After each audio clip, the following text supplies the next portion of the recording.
So we do see a lot of patients with atopic dermatitis in our clinic, and we try to educate the family as well as the patients in terms of how to best improve their skin. So firstly, I think it's most important to get them to understand the importance of using regular emollients and also a gentle soap-free cleanser in order to restore their skin barrier.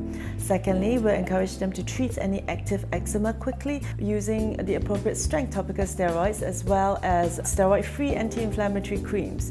In more severe cases, they may even need oral antibiotics, anti-itch tablets. Now, the aim for us when we treat such young patients would be to limit the use of the topical steroids to hopefully less than a week, and then to maintain the skin condition by focusing on a complete emollient regime.